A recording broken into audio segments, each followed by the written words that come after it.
अस्सलाम वालेकुम गाइस, कैसे हैं आप लोग। 19वें रोज़े की सहरी हम लोग कर रहे हैं और रमज़ान के दिन चल रहे हैं 2023 के। और आज मैं सहरी कर रही थी तो अमूमन मैं अकेली सहरी करती हूँ, लेकिन आज जो है मेरा सबसे बड़ा बेटा अबान अबान से हाय अबान जो है वो मेरे साथ आ गया कि मम्मा मुझे भी रोज़ा रखना है। अबान तो वैसे माशाल्लाह से 10 साल का है और 10 साल का बच्चा जो है उसको रोज़े की प्रैक्टिस करवानी चाहिए। और अबान ने अभी तक कितने रोज़े रख लिए माशाल्लाह से अबान इस महीने तुमने? 9 रोज़े, हाँ से 7-8 रोज़े रख लिए तुमने। 9 रख लिए, ठीक है। तो प्रैक्टिस में है अभी अबान माशाल्लाह से, और अगले साल अबान पूरे रोज़े रखेगा। क्या ख्याल है अबान? इंशाल्लाह। क्योंकि 12 साल की उम्र से रोज़े जो हैं वो रखवा लेने चाहिए बच्चों को, और यही मतलब इस्लाम भी यही कहता है। तो अच्छा, ये चीज़ बहुत कॉमन मिथ है कि छोटे बच्चे हैं, प्यास लगेगी, भूख लगेगी, रोज़ा नहीं रख पाएंगे। तो ये बिल्कुल भी सही नहीं है। बच्चों को छोटी उम्र से ही आदत डालें, मतलब टीन एज से ही। 10 साल का बच्चा हो जाए तो उसको हर महीने 2-3 रोज़े।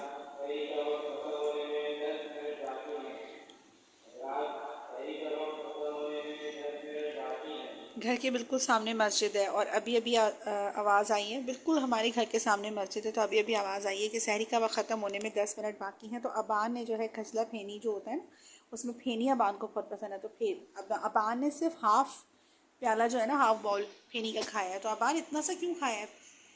चल जाएगा? चल जाएगा? मुझे तो नहीं लगता। भूख लगेगी फिर आपको। अच्छा, मैंने जो है वो खा लिया है मतलब फेनी खा ली है, और कुछ ज़्यादा खाया नहीं जाता सहरी में। तो बस अब मैं चाय पी रही हूँ। तो जनाब, अब 2 दिन के बाद अबान, तो मैं पता है एतकाफ़ शुरू हो रहे हैं। एतकाफ़ क्या होते हैं?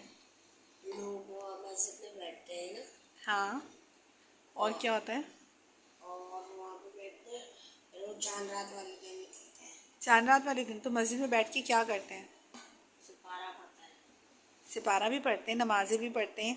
जितना भी टाइम है वो सारा का सारा टाइम जो है वो नमाज़ों में, अल्लाह ताला की इबादत में, कुरान पाक पढ़ने में गुजारते हैं। 10 दिन में जितना सुकून से, क्योंकि दुनियावी काम नहीं होते ना, जैसे हम हैं रूटीन के काम कर रहे हैं और फिर इबादत भी कर रहे हैं। तो रमज़ान के जो आखिरी दिन होते हैं ना, जैसे अशरा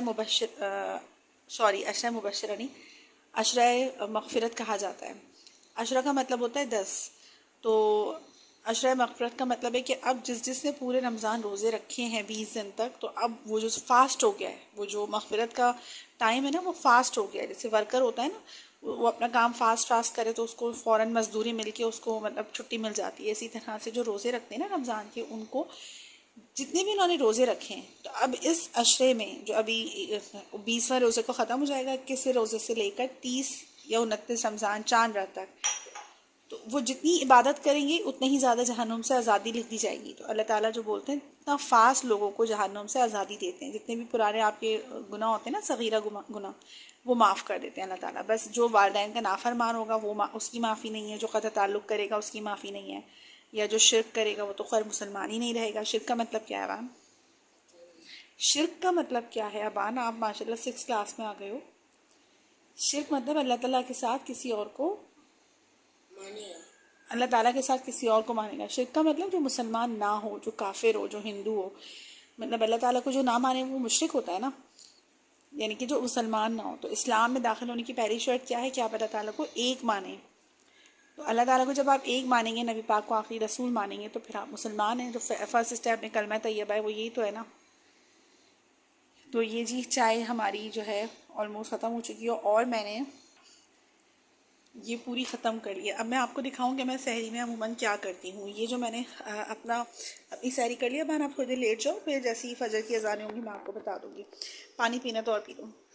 अच्छा, मैं जो करती हूँ ना, ये क्योंकि कराची में पता नहीं पूरे पाकिस्तान में या कराची में गैस चली जाती है, सुई गैस जो है ना उसका बहुत इशू है। तो मैं सहरी के साथ ही, सहरी तो मैंने कर ली है, उसके साथ ही मैं थोड़ा सा आटा गूंद के रख देती हूँ, और मैं जो भी सालन है ना वो गरम करके वो ढक के रख देती हूँ। तो जैसे बच्चे हैं, उनका रोज़ा नहीं होता, बाकी 3 बच्चों का, तो जो है ये गरम गरम रहता है, कम से कम दोपहर तक रोटियाँ चल जाती हैं।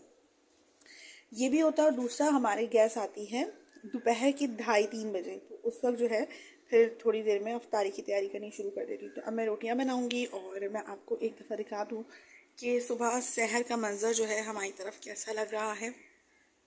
आप खामोशी देख सकती हैं, हमारी गैलरी है। और ये देखें मस्जिद हमारे घर के सामने की। और ये तहज्जुद का वक्त है, सहर का वक्त कह लें।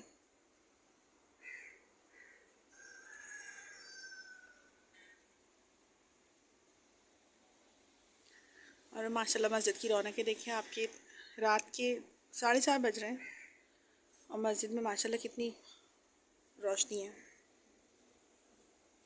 तो मैं आपसे मिलती हूँ। थोड़ी सी सोच रही हूँ पहले रोटी बना लूँ ताकि फजर की अज़ानें होने के बाद मेरा काम जो है वो फिनिश हो जाए। तो जनाब ये थी आज की सहरी मेरी, और मिलती हूँ आपसे इफ्तार के टाइम पे। अल्लाह हाफ़िज़।